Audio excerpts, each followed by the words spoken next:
hello buddies. I am Ajay Rakshana, grade 8 from Women's Garden School. This is a message from Savitri by Arabindu. Thus, all creation is a single chain. We are not left alone in a closed scheme between a driving of inconsistent force and an communicable absolute. Thank you. Bye. Hello buddies, now உங்க Ajay Hemant grade 7 from Primbats Garden School. Today's Karmayogi Appa message. Light replaces thought when the contraries during that process of converting into complementaries lose their darkness and gain light. Illumine mind. Thank you. Bye. Hi buddies, I'm Ajay Tejaswini, grade 5B from Primbats Garden. Today we are going to see a new story. Once, two friends and the bear Vijay and Raju were friends. On a holiday, they went walking into the forest, enjoying the beauty of nature. Suddenly, they saw a bear coming at them. They became frightened. Raju, who knew all about climbing trees, ran up to a tree and climbed up quickly. He did not think about Vijay. Vijay thought for a second. He'd heard animals don't prefer dead bodies, so he fell to the ground and held his breath. A bear sniffed him and thought he was dead, so it went on its way. Raju asked Vijay, "What did the bear whisper into your ears?" Vijay replied, "The bear asked me to keep away friends from like you," and went on his way. Moral of the story: a friend in need is a friend indeed. And if you found this story useful, don't forget to like, comment, and share. Also, press the bell icon so you don't miss our next show where we'll share another interesting story. Thank you. Bye. அனைவருக்கும் வணக்கம். நான் Karpagam Rajesh, பிரைம்பட்ஸ் garden பள்ளியிலேருந்து பேசுகிறேன். இன்றைக்கி ஒரு குட்டி கதை கேட்கலாமா? ஒரு காட்டில் ஒரு மரத்தில் ஒரு சிட்டுக்குருவி கூடு கட்டி முட்டை போட்டு வச்சுருந்தது, குஞ்சு பொரிக்கிறதுக்காக வச்சுருந்தது. அப்போ அந்த பக்கம் ஒரு யானை, மதம் பிடிச்ச யானை அந்த மரத்தை வேரோட சாய்க்க போச்சு.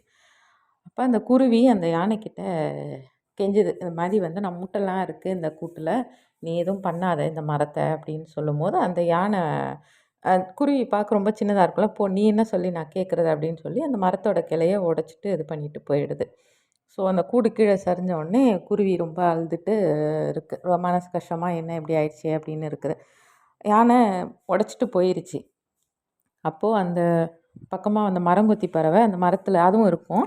அந்த பறவை என்ன பார்க்குது, ஏன் அழுகிற, என்னாச்சுன்னொடனே நான் அதை மாதிரி கூடை கீழே தள்ளிடுச்சு அந்த யானை அப்படின்னு சொல்லோடனே, சரி வா நம்ம இந்த யானையை இது பண்ணலாம் அப்படின்னு சொல்லிட்டு, எனக்கு சில ஃப்ரெண்ட்ஸ் இருக்காங்க, அவங்கக்கிட்ட போய் பேசலாம் அப்படின்னு சொல்லி கூப்பிட்டு போயிட்டு ஒரு கிட்ட போய் அதோட உதவி கேட்குது.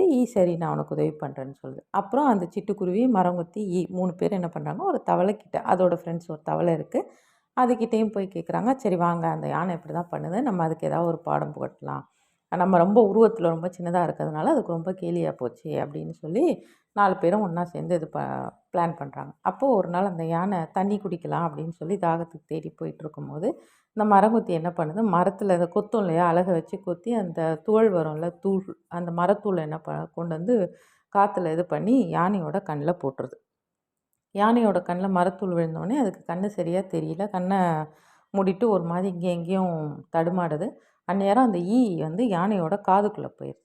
ஸோ இதுக்கு காது ரொம்ப இதுவானோடனே வலி தாங்காமல், கண்ணும் சரியாக தெரியல, என்ன பண்ணுறதுன்னு இல்லாமல் ரொம்ப தடுமாடி தத்தளிச்சிட்டு இருக்கும்போது, அப்போது அங்கே ஒரு தவளை கத்துற சத்தம் கேட்குது.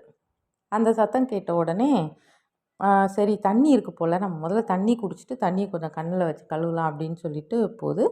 ஆனால் அந்த தவளை தண்ணியில் இல்லை, ஒரு பள்ளத்துக்கிட்ட நின்று கத்தியிருக்கு. கண் சரியாக தெரியலன்னொடனே அந்த யானை என்ன பண்ணுது, அந்த பள்ளத்தில் விழுந்துருது. பள்ளத்தில் விழுந்துட்டு அதால் வெளியில் வர முடியல, மாட்டிக்கிச்சு. இப்போது உருவத்தில் சின்னது அப்படின்னு கேலி பண்ண குருவி, தவளை, மரங்கொத்தி எல்லாம் சேர்ந்து உருவத்தில் பெருசாக இருக்க யானையை எப்படி சாய்ச்சிருச்சு பார்த்தீங்களா? அதனால் உருவத்தை வச்சு யாரையுமே எடை போட்டு நம்ம கேலியோ கிண்டலோ செய்யக்கூடாது. அவங்களுக்கு ஒரு திறமை இருக்கும், ஒரு தகுதி இருக்கும். நெக்ஸ்ட் ஒரு குட்டி கதையில் மீட் பண்ணுறேன். நன்றி, வணக்கம்.